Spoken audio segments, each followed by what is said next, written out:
Assalamualaikum warahmatullahi wabarakatuh.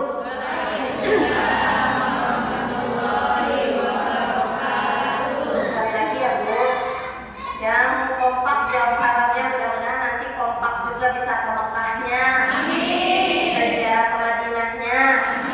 Lagi ya Bu ya. Assalamualaikum warahmatullahi wabarakatuh.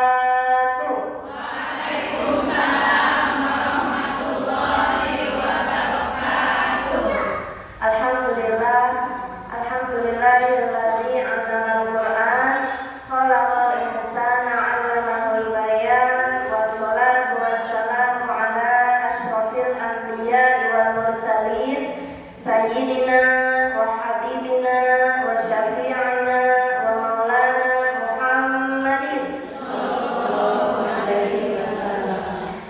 wa ala alihi wa sahbihi ajma'in. Rabbi shrah li sadri wa yassir li amri wahlul 'uqdatam min lisani yafqahu qawli. Subhanaka la ilma lana illa ma 'allamtana innaka antal alimul hakim. Amma ba'du. Ya, sama-sama kita hormati dan kita muliakan Ketua Pengurus Harian Majelis Taklim Al-Ansori. Alhamdulillah hadir di tengah-tengah kita Mama Akhtar beserta jajaran-jajaran pengurus Majelis Taklim Al-Ansori. Kita doakan ya Bu, mudah-mudahan beliau-beliau ini senantiasa melimpahkan nikmat sehat, Allah memberikan keberkahan, Allah menjadikan keluarganya menjadi keluarga yang sakinah, mawaddah warahmah.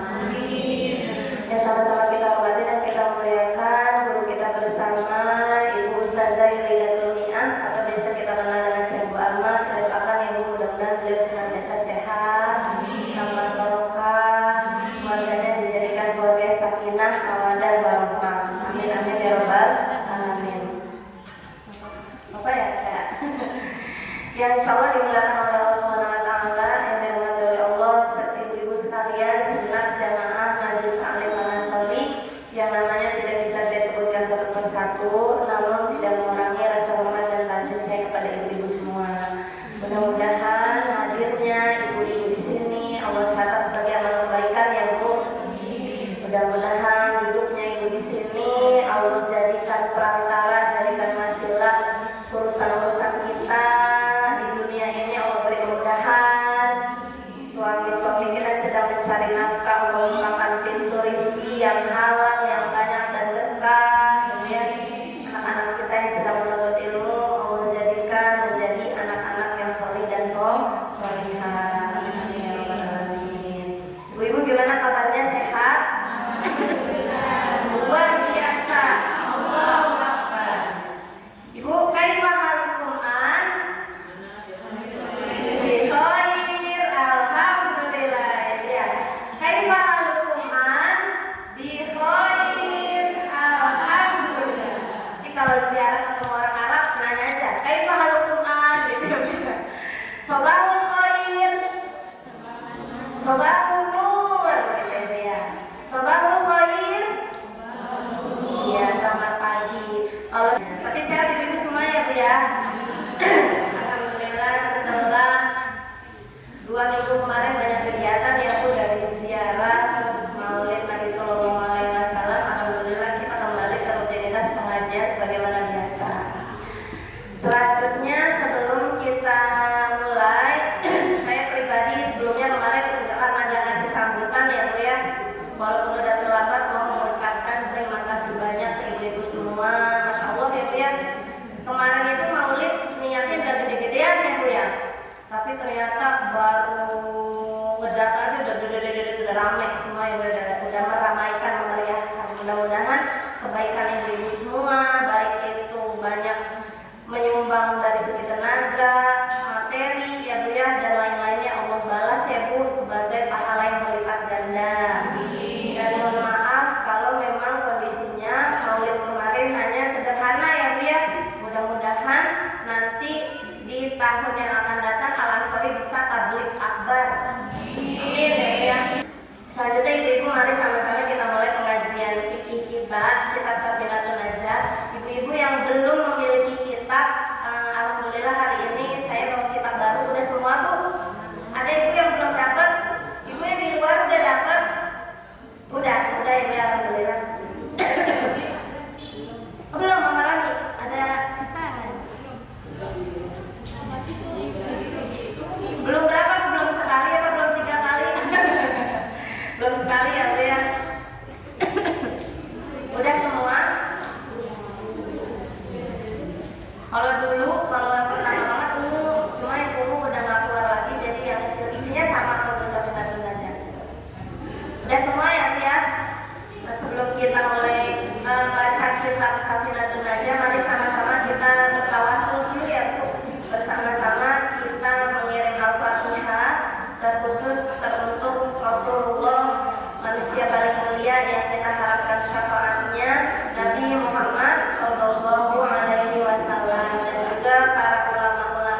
وأصلحنا وذرياتنا وطلابنا في الدين وعلمنا وإياه التأويل اللهم افتح علينا فتوح العارفين برحمتك يا أرحم الراحمين. Kita sama-sama baca niat belajar ya Bu, Ibu nanti ikutin saya. Bismillahirrahmanirrahim. Bismillahirrahmanirrahim. Nawaina ta'alluma liridha'illahi ta'ala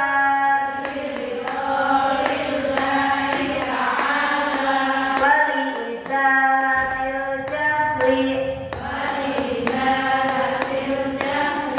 wa ihya'id-din. Artinya, ya Allah, kami niat belajar untuk mencari ridho Engkau dan untuk menghilangkan kebodohan serta menghidupkan agama Islam. Amin amin ya rabbal alamin. Kita baca doanya ya Bu. Rabbi anfa'na bima 'allamtana Rabbi 'allimna alladzi yanfa'una Rabbi faqihna wa faqih ahlana wa qurbatina lana fi dinina Rabbi anfa'na bima 'allamtana Rabbi 'allimna alladzi yanfa'una Rabbi faqihna wa faqih ahlana wa qurbatina lana fi dinina Rabbi zidna ilman warzuqna fahman Rabbi zidna ilman warzuqna fahman. Amin amin ya rabbal alamin. Nah, alhamdulillah ibu-ibu silakan dibuka kitab Safinatul Najahnya. Kalau yang buku kecil kita masih syarat tayamum ya Bu. Buku kecil ini ada di halaman 22. Terakhir kita membahas sampai poin 7, betul nggak Bu? Betul ya Bu ya? Terakhir membahas sampai nomor 7. Berarti sisanya 3 lagi karena syarat tayamum ada 10 yang udah dibahas baru 1 sampai 7. Nah, saya tulis saya selalu bilang ya ini kitab yang kita bahas ini Safinatul Najah. Saya punya guru namanya Ustazah Safinatul Najah, dipanggilnya Ustazah Vina. Ibu kalau lagi hamil punya anak perempuan boleh rekomendasi Safinatul Najah, namanya dari nama kitab.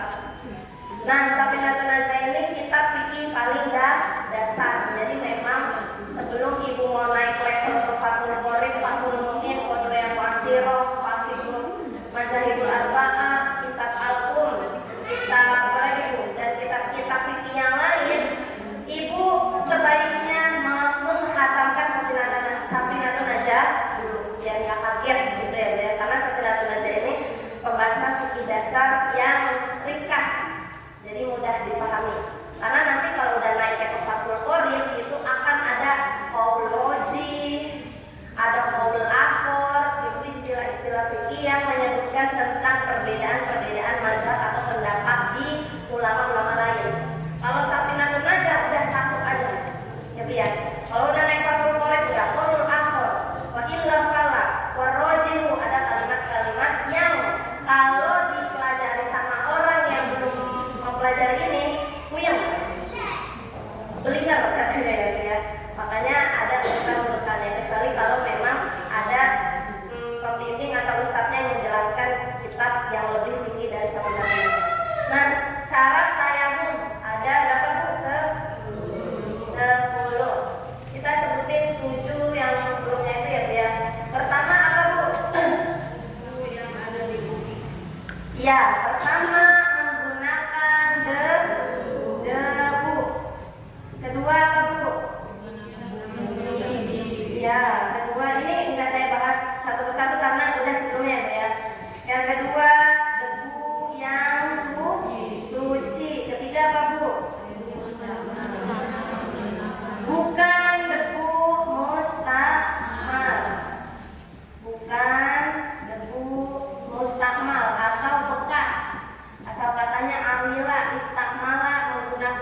Debunya tidak bercampur. Debu tidak bercampur. Jujur saya kalau syarat-syarat itu nggak semua hafal. Paling hafalnya rukun sama sunnah gitu. Makanya masih minta tolong ibu-ibu sebutin. Debu tidak bercampur. Yang kelima apa Bu?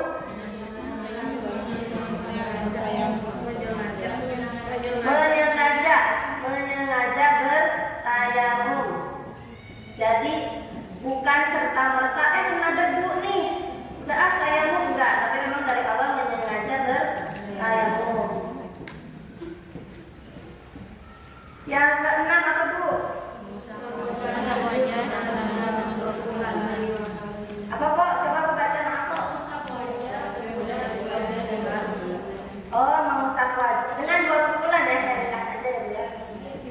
Dengan 2 pukulan atau kayaknya tepukan ya Bu ya. Tepukan. Kalau pukul kayaknya kasar ya Bu ya. Tepukan. Ketujuh apa Bu? Menghilangkan najis. Jangan sampai pas tayamum baru ngeh bekas ketipisan okol bayi. Jangan. Nah ini ketujuh ini sudah dibahas di pertemuan fikih kita sebelumnya. Sekarang kita masuk ke poin 8, 9, 10. 3 lagi. Yang ke-8. Ada Bu? Ketemu? Ibu ada yang mau baca kitabnya Ibu? Kalau saya tunjukkan besok nggak ada yang datang lagi. Ibu ada yang mau baca? Yang nomor 8. Nih yang ini nih Bu. Wa ayyajtahidah. Ini Bu, wa ayyajtahidah yang ke-8. Cekgu ketemu, punten baca Cekgu. Wa ayyajtahidah. Yang ke-8, ayo. Hah? Sampai kuli fardin. Sampai terakhir.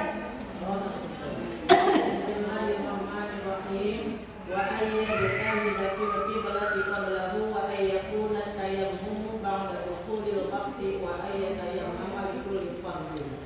Ketemu Ibu semuanya?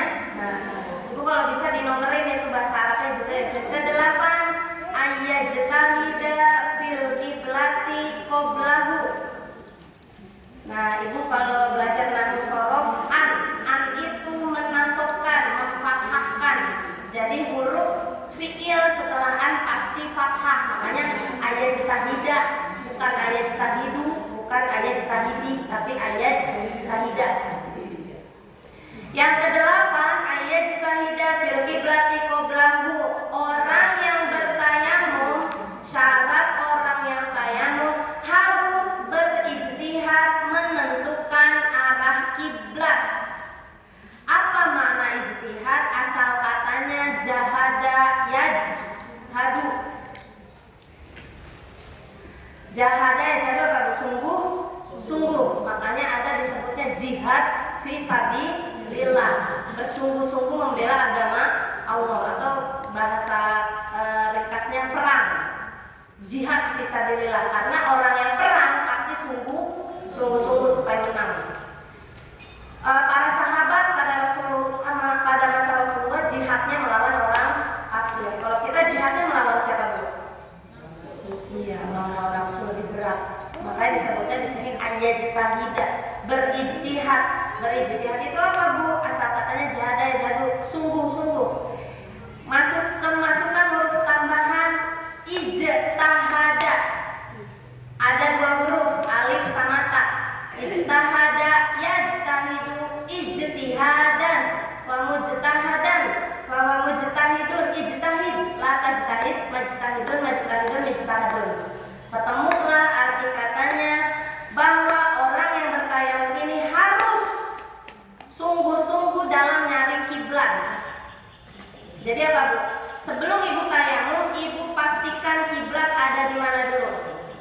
Nah, kok nyari kiblat aja sampai harus berijtihad? Iya, soalnya mungkin kalau Ibu posisinya ada di hutan, kalau Ibu posisinya di padang pasir, Ibu tahu nggak kiblatnya di mana? Oke, bersungguh-sungguh nyarinya. karena bisa ngeliat di HP, di aplikasi arah kiblat atau kompas. Ibu ada yang punya kompas? Saya enggak punya Bu. Karena bisa di HP ya Bu ya. Nah mungkin berijtihad ini digunakan untuk orang-orang yang tidak tahu arah kiblat. Jadi harus nyari. Contohnya deh nggak usah ke hutan, ke padang pasir, ke hotel. Kadang kita kalau ke villa langsung tahu nggak kiblatnya kemana. Kalau yang hotelnya religius biasanya di atasnya ada panahnya ya Bu ya. Oh kiblat di sini. Jihadul kiblat. Kalau nggak ada, nah nanya ke siapa Bu? Resepsionis. Itu jihad juga kita gunanya. Kan usaha ya Bu ya. Boleh nggak gini? Nggak tahu. Udah sholat madep anak aja nggak boleh. Padahal ada orang yang bisa ditanya. Makanya harus jihad. Berarti orang yang tayamum harus tahu arah kiblat. Kenapa tayamumnya madep kiblat? Kalau ini kiblat gimana Bu? Kulon. Di sini. Berarti ibu nggak tayamumnya madep sini. Tayamum berarti temboknya area sini. Oh misalkan tembok ini semuanya ubin, licin, ngambilnya dari tekukan tembok sono, musafnya madep sini. Gitu ya Bu ya. Ya jadi ijtihad harus nyari posisi. Nih kalau ini kan enak tembok ya Bu ya. Kiblat langsung. Kalau misalkan seumpama ini alam terbuka luas, temboknya di situ ya udah ngambilnya di situ, nangkepnya di sini. Madepnya kemana Bu? Kiblat. Syarat sah tayamum berijtihad menentukan arah kiblat. Nah, ini dijelaskan dalam kitab Kasyifatus Hajar. Ini pendapat pertama, Ibnu Hajar bilangnya orang yang tayamum sebelum berijtihad menentukan arah kiblat maka dihukumi tidak sah. Oh, bisa nggak sah di tayamumnya. Kalau ibu nggak mau usaha, males nanya resepsionis ada di lantai bawah, udah tayamumnya arah mana kek? Nah itu ijtihad nggak Bu? Kalau misalkan ibu nginepnya di ini camping, tempat camping yang resepsionisnya jauh sampai lewatin 2 sungai misalnya. Gak memungkinkan kalau ibu harus nanya nyamperin dia, ibu bisa kecebur. Nah itu kan berarti tidak ada kesempatan. Maka ketika ibu yang ternyata menghadapnya bukan ke kiblat, tidak apa-apa karena sudah melewati fase ijtihad ya Bu ya. Cuma ada pendapat yang lain, kata Imam Syarqawi bilang yang berpendapat bahwa bahwa tayamumnya enggak sah itu qaul dhaif. Dhaif ini apa Bu? Lemah. Makanya ada hadis hasan, hadis sahih, hadis dhaif. Lemah. Lemah ini apa Bu? Alasan hujannya enggak kuat. Makanya disebutnya lemah.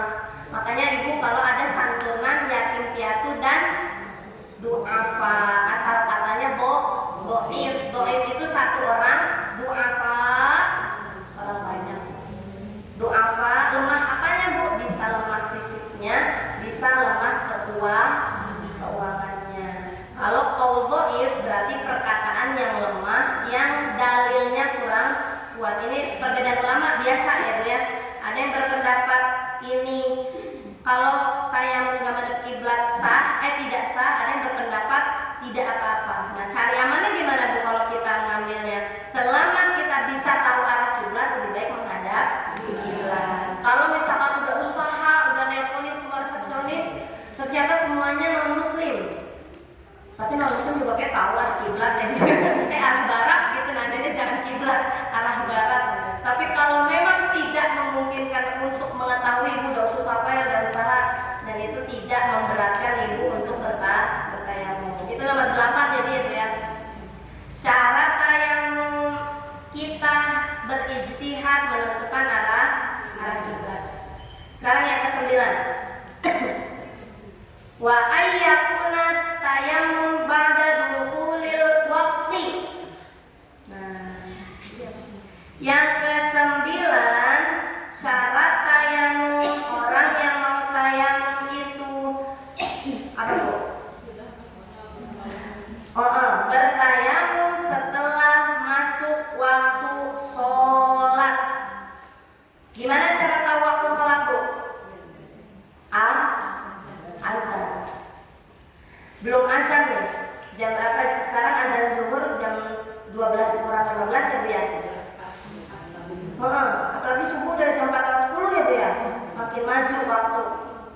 Nah, Ibu setengah 12, masih ada 15 menit lagi menuju zuhur.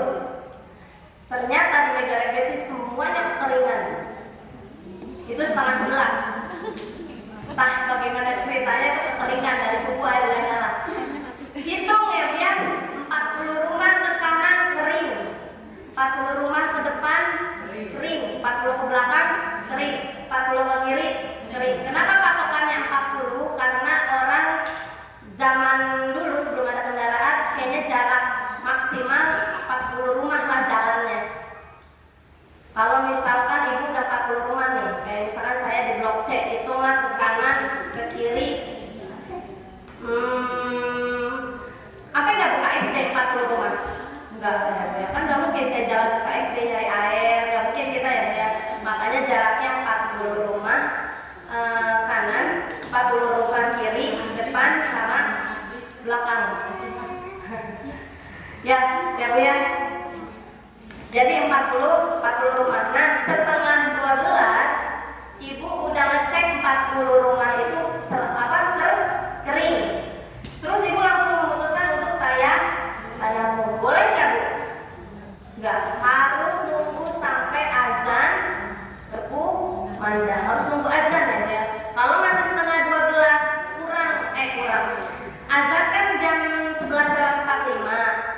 Ibu jam 11.30 udah kekeringan. Ibu memutuskan buat tayamum, boleh nggak Bu?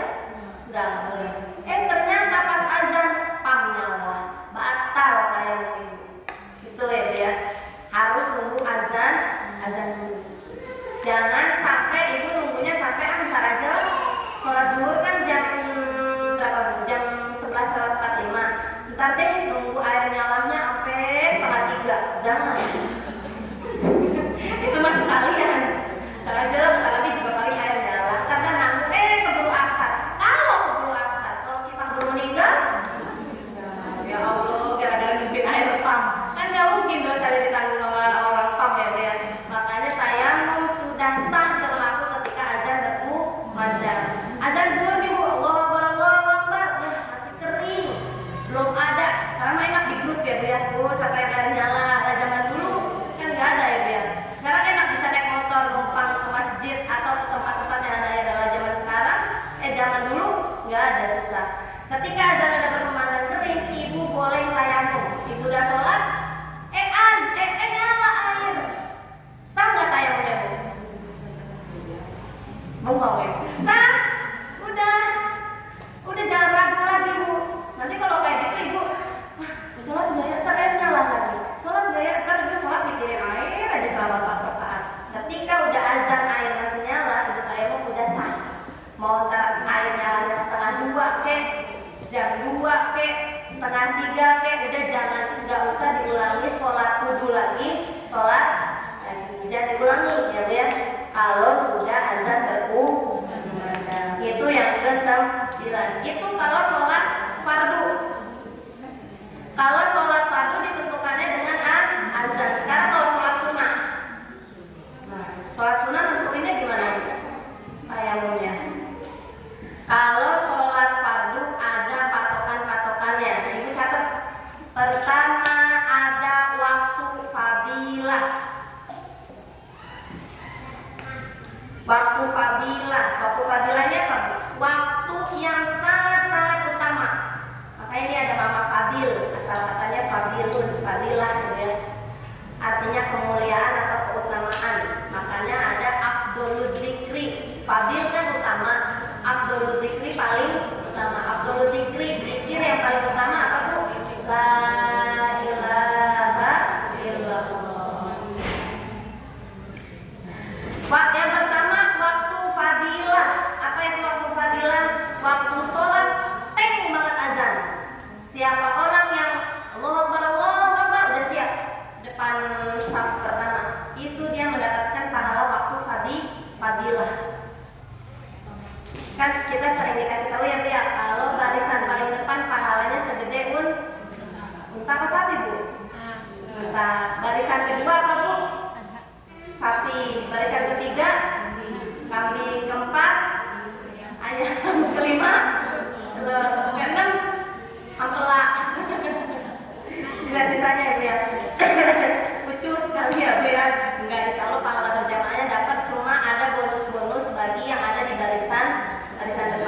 Yang pertama, waktu fadilah, waktu habis teng banget azan.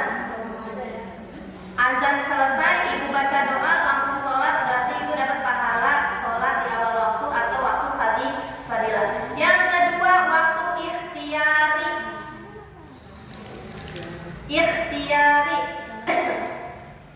Ikhtiyari asal katanya khiyar, memilih.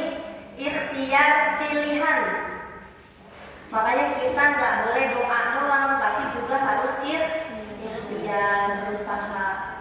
Apa itu waktu ikhtiar? Waktu ikhtiar ini waktu setelah azan selesai. Apa? Waktu setelah waktu fadilah.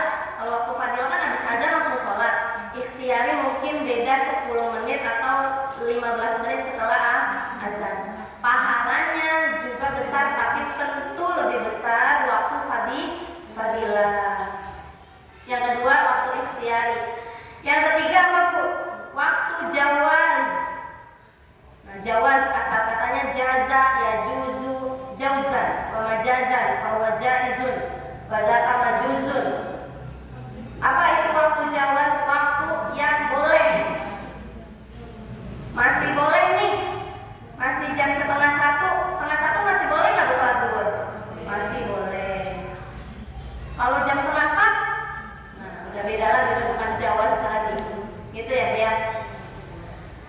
Habis waktu jawaz ada waktu hurmah. Asal katanya haramun. Hurmah kan asal katanya harma yang umum. Haram itu mulia, Bu, makanya disebutnya Masjidil Haram. Disebutnya Masjidil Haram, masjid yang mulia. Lalu kenapa, maaf ya Bu, kenapa daging anjing itu haram? Apakah daging anjing itu mulia? Bukan. Hukumnya haram untuk memuliakan orang Islam, ya Bu ya. Jadi kenapa haram? Karena ketika kita tidak memakannya, maka kita akan jadi terhormat, gitu ya Bu ya. Botol minuman keras, minuman keras hukumnya apa Bu? Haram. Apakah si botolnya itu yang mulia Bu? Bukan. Kita dilarang meminum minuman keras supaya diri kita terhormat, makanya hukumnya haram. Kenapa Bu? Ibu coba, kalau orang minum minuman kan pasti melakukan pekerjaan memalukan ya Bu ya. Sempoyongan, kan ada lagunya ya Bu ya, cuma di masjid saya nggak berani ngelakuin. Nggak boleh, apalagi lagunya lagu dangdut itu ya Bu ya. Gara-gara si botol minuman jalannya jadi sempoyongan. Malu-maluin nggak Bu kalau jalan sempoyongan? Kira-kira kalau orang normal sama orang sehat jalan sempoyongan kayak orang mabok, malu nggak Bu? Malu, makanya jadi tidak merasa terhormat. Kenapa makan daging, maaf ya Bu ya, babi haram? Apakah babinya itu terhormat? Bukan. Kita dilarang memakan daging babi itu supaya diri kita terhormat. Saya pernah cerita ya Bu ya, Ibu kalau masih ingat, ada ulama, ada kiai yang ngetes, ada dokter. Dokter ini bilang, Pak Kiai, kenapa Islam itu mengharamkan daging babi? Sekarang daging babi sekarang katanya nggak ada cacing pitahnya. Kalau memang orang Islam mengharamkan daging babi karena cacing pitah, sekarang udah nggak ada cacing pitahnya, berarti udah halal dong, kata si dokter non Muslim. Kata Kiai tetap mau ada cacing pitahnya kek, mau nggak ada kek, tetap haram. Kenapa sih? Akhirnya dikumpulin. Ya biar 2 jantan babi sama 1 betina. Ya itu. Diketemukan dalam 1 kandang. Mereka bergantian Bu menyetubuhi si betina. Gantian. Jantan 1 selesai, jantan 2 selesai. Kata Pak Kiai, sekarang ambil ayam. 2 jantan ayam sama 1 ayam betina. Gelut si ayam sampai si jantan salah satunya mati. Kalau manusia terbiasa makan daging babi, otomatis perilakunya kayak makanya ada trisek, ya Bu ya, melakukan perbuatan berhubungan suami istri, berhubungan bukan suami istri, berhubungan zina, tapi laki-lakinya 2, perempuannya 1. Perempuannya 2, laki-lakinya 1. Ibu tahu berita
kamu katanya hidup nggak ada ujiannya, kayaknya kurang disayang deh sama Allah. Itu kok lurus-lurus aja, coba dong lakuin dosa dikit. Katanya taubat orang yang berdosa itu lebih diterima sama Allah. Kamu kan nggak ada dosanya, ibadah lurus-lurus aja nggak resep, kata siapa? Iblis. Ini saat iblis bisa berdialog sama manusia diciptakan. Terus kata orang soleh juga, saya nggak mau, pilih antara 3. Pertama, minum khamr. Kedua, maaf ya Bu, tidur sama perempuan murahan. Ketiga, membunuh. Pilih. Kata si orang soleh, kayaknya kalau memperkosa dosanya gede ya.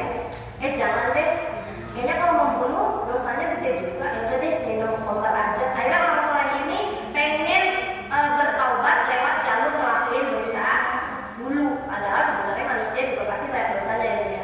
Kata setan, bener ya, ngelakuin minum ya, disediainlah sebotol, segelas enak, nambah. Jadi berapa gelas Bu? 2 gelas, nambah botol, 2 botol, 3 botol, kelayangan. Perempuan lewat, ujung-ujungnya diperkosa juga. Pas diperkosa sadar, kata setan, ayo jangan perkosa, ayo malu ntar disebutin orang, bunuh aja bunuh. Akhirnya pas udah belum meninggal Bu, orang solehnya Bu, tanpa sempat bertaubat. Nauzubillahimin. Jadi jangan macam-macam, dosa dulu kali ya biar bisa taubat enak. Jangan dosa dulu Bu, dosa yang ada juga kita masih banyak deh Bu ya. Nah itu pelajaran bahwa jangan pernah bermain-main sama dosa. Orang soleh itu kan padahal niatnya pengen merasakan taubat setelah melakukan dosa. Dikasih 3 pilihan, ujung-ujungnya 3-tiganya dikerjakan. Belum sempat taubat udah dijemput malaikat Israel. Nauzubillahimin dari kayak gitu ya Bu ya. Tadi sampai mana Bu? Waktu jawas. Sampai ke pilih-pilih ya Bu ya. Waktu hormat, waktu kurma. Waktu kurma ini apa Bu? Waktu yang diharamkan. Waktu haram. Haram kan? Makna haram itu sendiri kan mulia atau dikatakan yang dilarang. Apa Bu waktu yang diharamkan ini Bu? Waktu yang sekira-kiranya Ibu ngerjain sholat itu nggak keburu. Nah, mepet. Misalkan Ibu sholat zuhur. Sholat zuhurnya jam 2:30 semenit lagi azan asar. Ya udah itu disebutnya waktu berhurmat. Kenapa haram? Ya udah Ibu nggak dapat pahala sholat zuhurnya. Malaikat udah setoran catatan semua Bu. Iya, makanya disebutnya waktu berhurmat. Jangan sampai sholat di waktu berhurmat. Jangan sampai. Atau misalkan Ibu mau sholat asar, ngantuk, ntar sholat asarnya jam 5, ketiduran, datang bangun jam 6 kurang 10. 2 menit lagi azan maghrib, belum wudhunya, belum pakai mukenanya, pas baru takbir azan maghrib. Nah, itu disebutnya waktu berhurmat. Kecuali kalau sholat isya panjang ya. Yang keempat, keberapa ini Bu? Iya, Ibu ternyata nyimak ya. Yang kelima, waktu darurat. Waktu darurat. La doror wala diror, itu kayak usul fikih ya. Tidak ada hal-hal yang darurat sebelum dengan darurat yang lain. Apa itu waktu darurat? Waktu melaksanakan sholat tapi kita terhalang untuk melaksanakan sholat itu sendiri. Seperti sedang mengalami menstruasi. Ibu lagi haid, sholat nggak Bu? Ibu saking taatnya, saya nggak bisa ninggalin sholat. Apalagi menstruasi aja sholat itu nggak boleh. Itu kan waktu darurat. Itu karena Ibu terhalang atau Ibu lagi nifas, maka harus menunggu waktu selesai. Yang terakhir, waktu uzur. Nah, apa itu waktu uzur?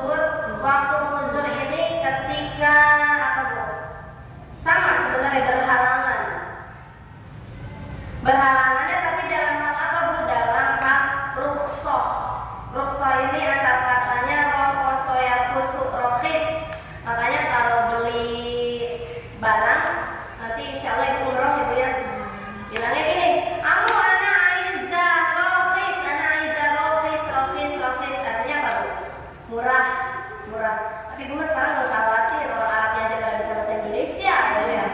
Harga gila, harga gila. Ibu kalau ngeliat di video ya kayaknya harga Jokowi katanya, harga Prabowo, disebut semua presiden kita ibu ya.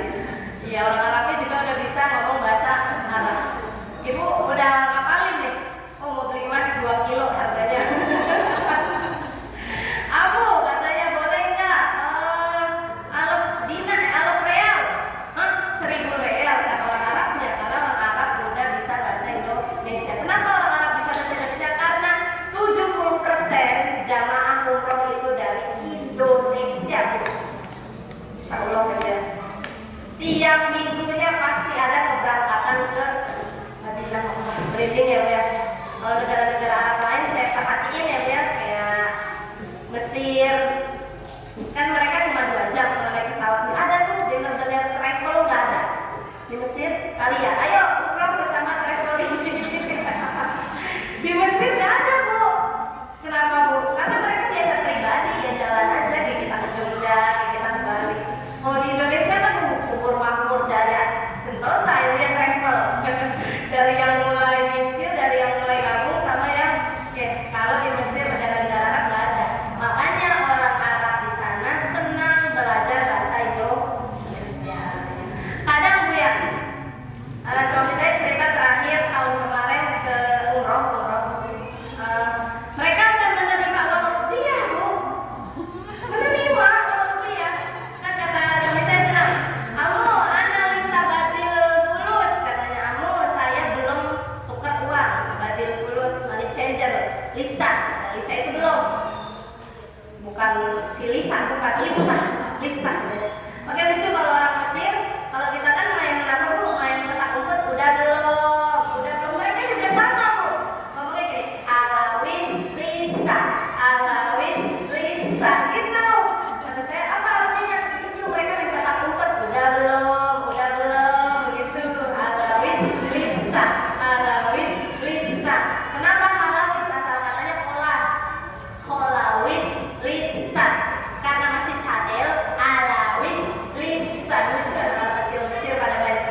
ganti bukan ganti tanduk, ganti kostum. Jangan, makanya tidak ada cuma ada yang bilang juga itu ibadahnya orang Yahudi, ada yang bilang juga, cuma yang masyhur mengatakan itu waktu setan mengeluarkan tanduk. Terakhir ya Bu ya, terakhir tanggung. Yang ke-10 syarat sah tayamum. Apa aja syarat sah tayamum yang terakhir? Wal asyiru ayat tayammum likulli fardin. Nah, terakhir tayamum hanya boleh untuk satu kali saja sholat fardu. Ibu nggak boleh sholat fardunya tayamumnya buat sholat saya sholat zuhur dulu deh, nanti masih ada nih tayamum buat sholat asar, boleh nggak Bu? Nggak boleh. Tayamum hanya boleh buat satu kali sholat fardu. Kalau mau sholat asar berarti tayamum lagi. Kalau mau sholat maghrib berarti tayamum lagi. Kalau terhalangnya misal karena sakit. Nah, gimana kalau misalkan sholat sunnah? Nah, sholat tayamum boleh dibarengi antara sholat fardu dan sholat sunnah. Nah, ini dikatakan ya Bu ya. Wa yajma'u bihi fardhun wa ma syaa minan nawafili. Tayamum ini boleh untuk satu sholat fardu dan sholat sunnah apa aja. Ibu misalkan tayamum, sakit nggak boleh kena air buat sholat zuhur. Habis sholat zuhur pengen sholat taubat, boleh nggak Bu? Boleh, nggak mesti tayamum lagi. Habis sholat taubat pengen sholat hajat, boleh nggak Bu? Boleh. Sholat sunnah sebanyak-banyaknya boleh untuk satu tayamum. Tapi kalau fardu harus upgrade dan download lagi ya. Kalau upgrade harus tayamum lagi. Terus juga sama kayak misalkan sholat tarawih. Nah, sholat tarawih kan sholat isya dulu. Ibu tayamum nih, sholat isya.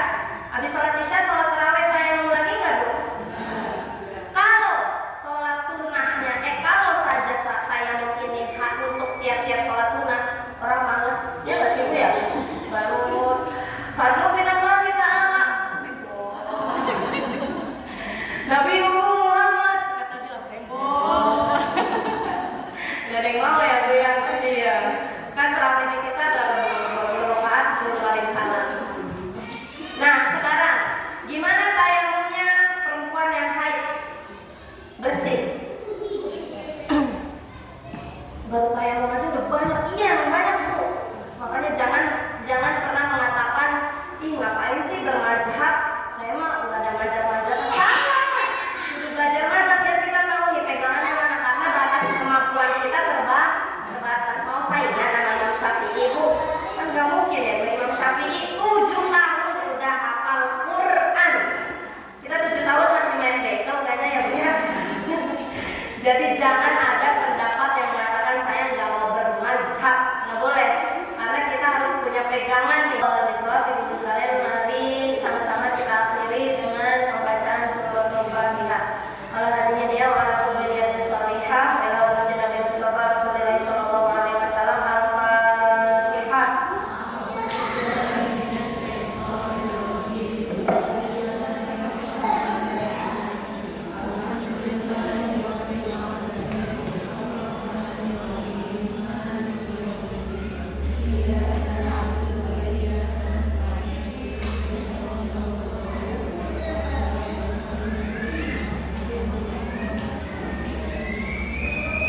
Taufiqir lana wa liwalidayna.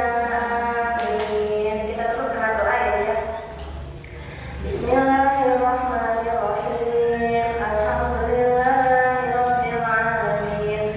Hamdan yuwafi ni'amahu wa yudafi ni'amahu wa yukafi'u mazidah. Ya Rabbana lakal hamdu wa lakal mulku wa lakal syukru wa lakal ridha. Kama yanbaghi li jalali wajhikal karimi wa 'azimi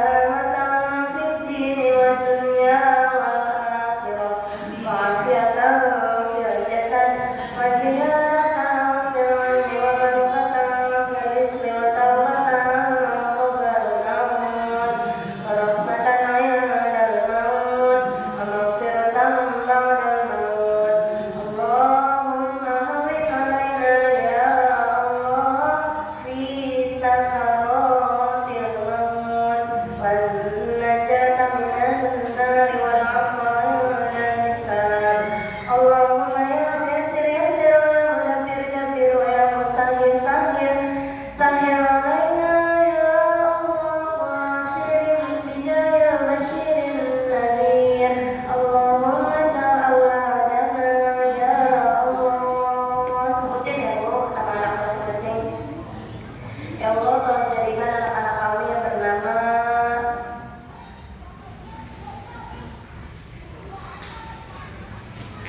Allah